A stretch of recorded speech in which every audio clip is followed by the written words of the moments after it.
Summa dzakara ta'ala hikmatahu fi masru'iyatis siyam. Masuk ke dalam poin yang inti pembahasan kita pada malam ini tentang la'allakum tattaqun ini.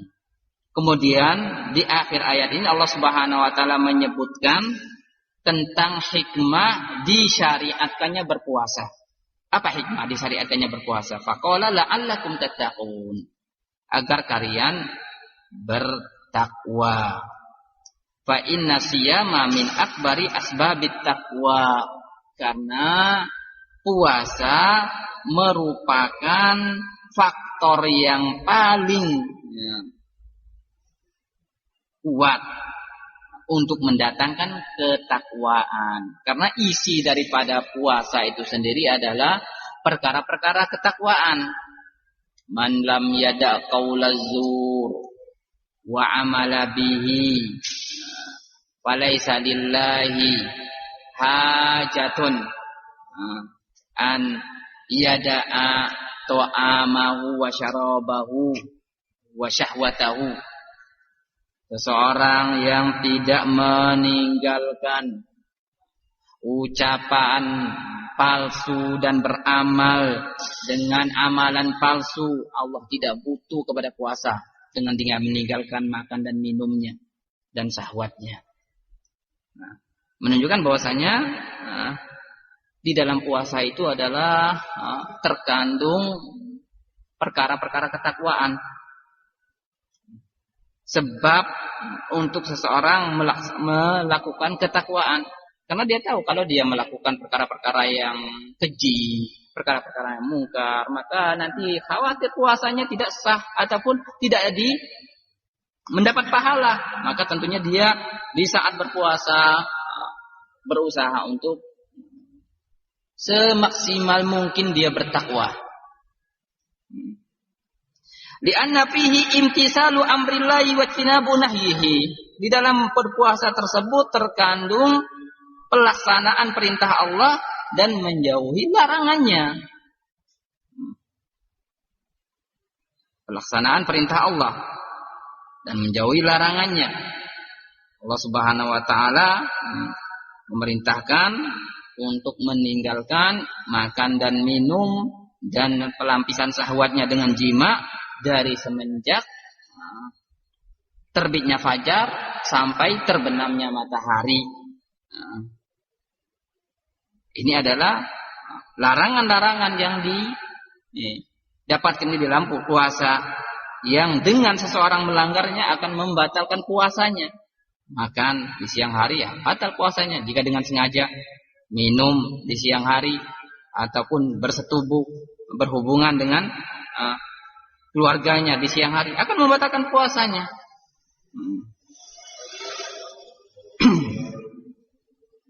Fa mimma istamala alaihi minat taqwa, maka dari kandungan ketakwaan yang terdapat di dalam ayat ini, pertama kata beliau, an-nasaim yatruk ma haramallahu alaihi minal akli wasyarabi wal jima'i wa nahwiha allati tamilu ilaiha nafsuhu mutaqarriban bidzalika ilallah rajiyan bitarkiha thawabahu fahada minat taqwa.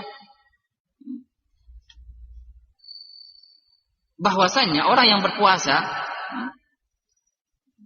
meninggalkan perkara-perkara yang Allah haramkan atasnya saat berpuasa. Saat dia berpuasa, Allah Subhanahu wa taala memerintahkan untuk seseorang meninggalkan perkara-perkara tersebut yang Allah haramkan melakukannya, berupa makan, minum, jima, dan yang semisal dengannya.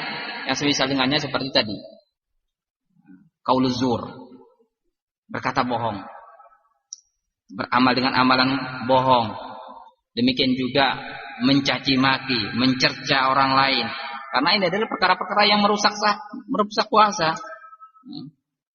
Sebagaimana walaupun tidak sampai membatalkannya ya, namun akan merusak nilai daripada nilai puasa seseorang. Rasulullah Shallallahu Alaihi Wasallam bersabda di dalam hadis Hurairah, "Wasiyamu junnatun, wa idza kana yauma shaumi ahadikum fala yarfus wala yaskhab." Puasa itu adalah sebagai jun, sebagai tameng. Maka jika seseorang berada di hari dia berpuasa, jangan dia yarfus, berkata kotor, berkata jorok, wala yaskhab, jangan mencaci maki. Bukan berarti di selain daripada hari puasanya boleh, tetap tidak boleh yarfus, yaskhab, berkata kotor, berkata jorok, berteriak-teriak yang tidak ada manfaatnya. Namun lebih buruk lagi jika perbuatan-perbuatan tersebut dia lakukan di saat dia berpuasa. Di saat dia berpuasa lebih buruk lagi. Nah, ini adalah perkara-perkara yang Allah haramkan di saat dia berpuasa. Makan dan minum dan bersetubuh, hukum asalnya ketika tidak berpuasa itu adalah mubah. Namun di saat berpuasa tentunya perkara-perkara ini Allah Subhanahu wa taala ingin menguji hamba-hambanya dengan perkara-perkara yang mubah di luar dia berpuasa untuk diharamkan di saat dia berpuasa. Nafsunya condong menginginkannya makan dan minum. Contohnya kita ketika puasa sunnah ya, terkadang mendapat aroma masakan, ada keinginan untuk membatalkan puasa, melihat minuman yang segar,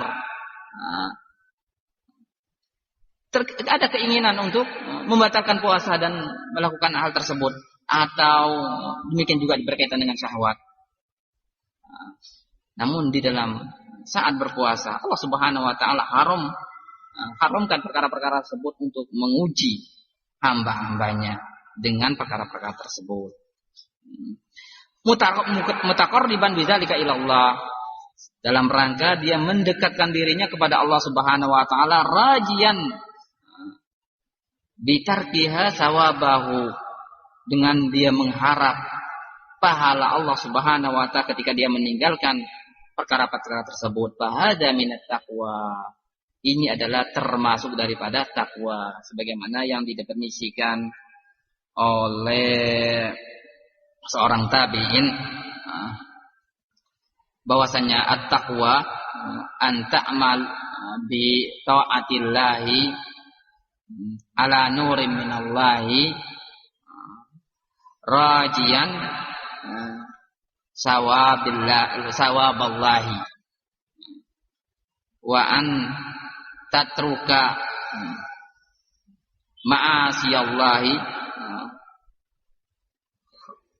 ala nurin minallahi khaufan min iqabillahi, atau kama qala, bahwasanya takwa itu adalah dengan seseorang melakukan ketaatan di atas nur minallah, di atas bimbingan cahaya Allah, syariat Allah, karena mengharapkan pahala Allah, dan dia meninggalkan kemaksiatan-kemaksiatan ala nurin minallah, di atas bimbingan cahaya Allah, syariat Allah, dengan khawatir dari iqab ataupun siksaan azab Allah Subhanahu wa taala. Jadi salah satu unsur ketakwaan yang terdapat di dalam puasa adalah dia meninggalkan apa yang Allah haramkan saat dia berpuasa, makan dan minum dan jima yang itu menggoda nafsunya, dalam rangka bertakarrub kepada Allah serta mengharap pahala Allah Subhanahu wa taala.